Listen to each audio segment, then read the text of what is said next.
So in this video, pag-usapan natin yung 4 levels of income, especially if gusto mong kumita ng mas malaking income for the year 2025. So yeah, let's go! Hi guys, Tuplo here. Now, before tayo mag-start, I wanna make it clear na when I say 4 levels of income, this refers to your own personal income level mo. Meaning, if meron kang business, may investments ka, ibang income din kasi yun. So, eto, yung personal income mo, like, how valuable are you in the marketplace? Like, how much are people willing to pay for you? So, yun yung pag-uusapan natin, personal income mo. So, yeah, let's get started. So, yung first level nito is that people are paid based on time. So, again, people are paid based on time. So, dito papasok yung regular job natin, diba? Like, from 8 to 5, you work 8 to 5, tapos 26 days per month or like 30 days per month.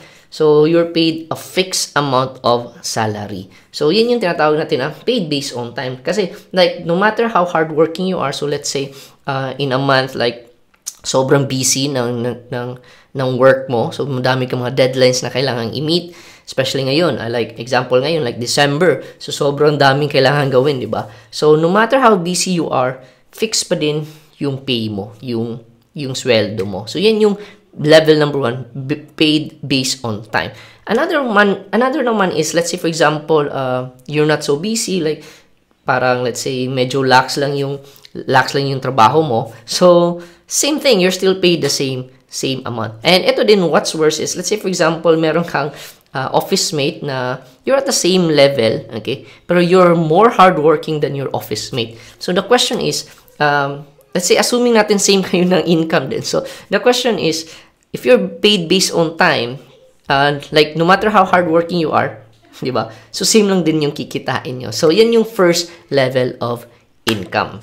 The second level of income naman is now, you are now paid based on results. So, based on results. Again, first one, based on time. So, no matter how hardworking you are, you're just paid fixed. Ito naman, yung second level of income is paid based on result. Meaning, the better you are, especially sa skills mo, like magaling ka sa sales, parang ganun, the bigger din yung income mo. So, dito papasok yung mga sales, dito papasok yung mga commission basis, dito papasok yung basically, like, the more hardworking you are, the more yung kikitain mo. So, in fact, yan yung na-experience ko. So, again, when I was still working back then, I was in a corporate world. So, yung income ko fixed lang talaga. And the only way for me to increase yung income ko is to increase din yung time. So, dito papasok yung mag-overtime ka or whatnot.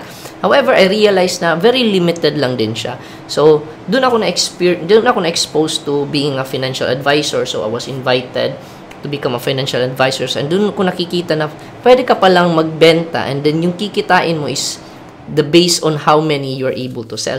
And nung kinumpute ko, nakita ko na, yung income ko in 1 month, pwede ko siyang kitain dito in less than few hours lang. Let's say, for example, I was doing it part-time, like after work, 8 to 5 yung work ko. So, after work, like 7 p.m. to 9 p.m., ganun. So, pwede akong kumita ng similar ng income ko. So, dun ako na-exposed to being paid based on results. And until such time na yung kinita ko actually as a financial advisor, nag-equal siya dun sa work ko. And that's when I decided to really quit my job. And I focus on having yung second level of income is income being paid based on results. So, same thing with you, like right now, ano ba yung, if you want to increase yung income mo, anong level ka na ngayon? So, let's say, nasa level 1 ka, which is being paid based on time.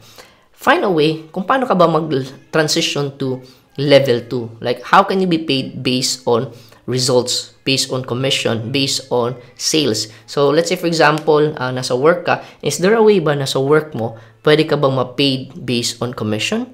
Pwede ka bang paid based on sales? Or performance basis siya? Or if hindi yan possible sa work mo, and hanap ka ng opportunity na you can be paid based on results. So, dito papasok yung pagbibenta, like being a financial advisor, join yung mga network marketing, selling real estates, okay? So, basically, as long as you can sell, okay, that is level 2 income, being paid based on results. Now, for the third level of income naman is ito, like, you are now paid based on what you know. So, paid based on what you know. So, dito papasok yung, you package yung knowledge mo into a product. Like, pwede kang gumawa ng ebook, pwede kang gumawa ng libro, pwede kang gumawa ng online course, pwede kang gumawa ng coaching programs, or pwede kang maging consultant. So, again, what you know, like people wants to pay you for what you know, especially if magaling ka na. So, if you notice yung transition, yan kasi yung na-experience ko eh. So, I started being paid based on time, and I started being paid based on results. So, yung quick story nito is, again, I was in the financial advisor career, and then napunta ako sa online marketing. And dun sa online marketing kasi, I was selling programs online. And, yun, isa sa mga skill na natutunan ko is selling by writing emails. So, magsusulat ako ng email, and I'm able to sell. I'm able to sell.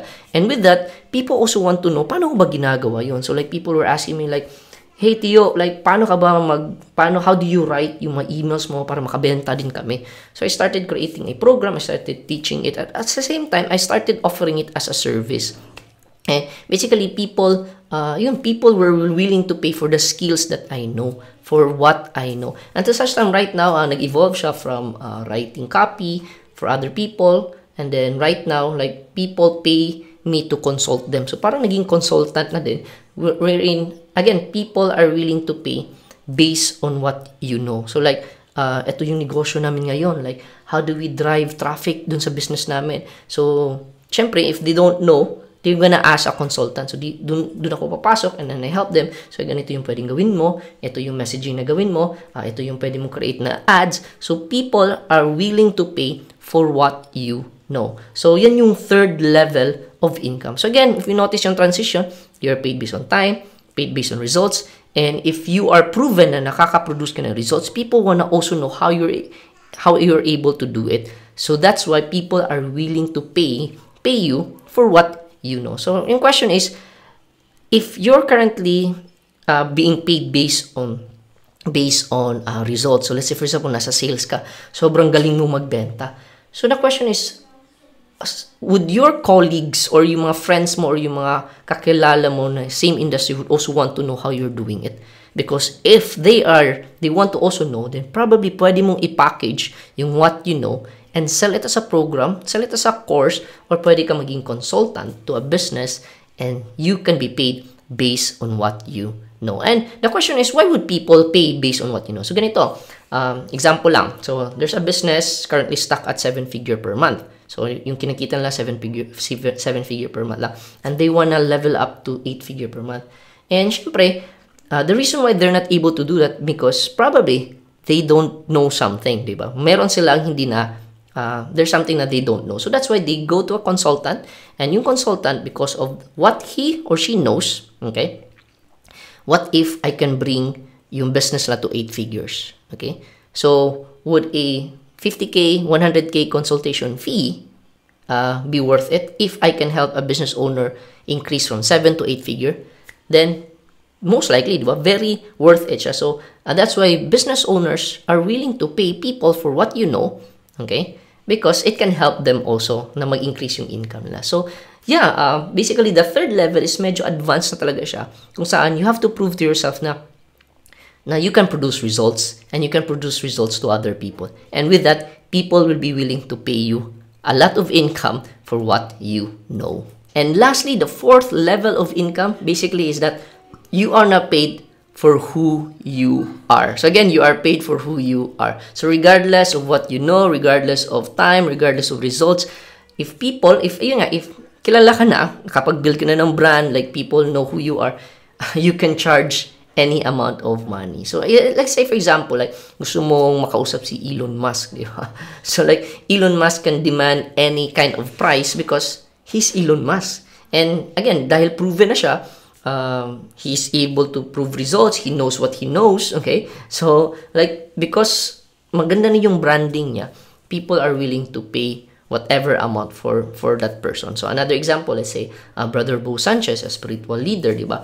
So, like, he can demand any price because he's Brother Bo Sanchez, eh. So, like, may pangalan na siya. People are willing to pay for who he is, di ba? So, ganun din, same thing with, let's say, Same thing with like basketball, okay? So, sino ba yung mga sikat na basketball? So, hindi ako mahilig, di ba? So, example lang, LeBron James, di ba?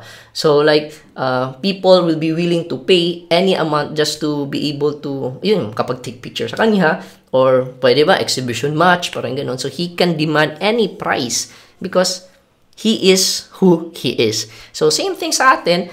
Ako, I'm not at that level pa. So, hindi pa ganun kakilala si Teopilo. Okay, na I can demand any price.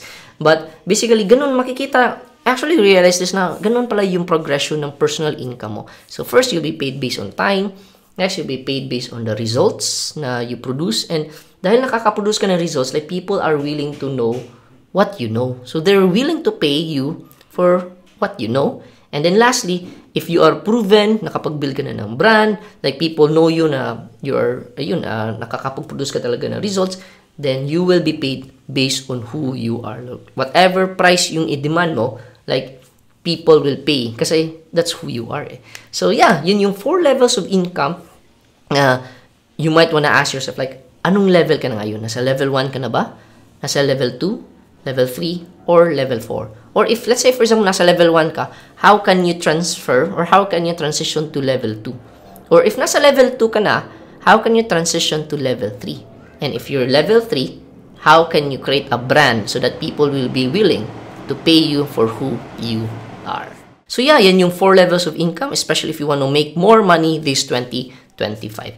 Now, the reason why ginawa kong video nito kasi, in one of my videos, yung sinabi ko doon na, pwede kang kumita ng 100,000 per month in dividends. And marami nagsabi doon na parang imposible yun. Parang it's unrealistic. So that's why I realized na I wanna share yung levels of income because the truth is, if gusto mo kumita ng 100,000 per month in dividends, dapat malaki yung capital mo. And parang meron kang malaking capital, dapat malaki din yung income mo. And basically, yan yung reason why I created this video. Now, ngayon, if naniniwala ka na, okay, possible pala talaga kumita ng malaki, the question is, if malaki yung kita ko, malaki yung investment ko, like, paano ba ako kikita ng 100,000 per month in dividends? So, I actually have that video. So, you can check out this next video kung saan I share dito yung why people were saying like, bakit unrealistic? Unrealistic naman yan. But basically dito, I'm gonna show you magkano yung capital na kailangan mo if you want to earn 100,000 per month in dividends. So, yeah, go ahead and check out this next video.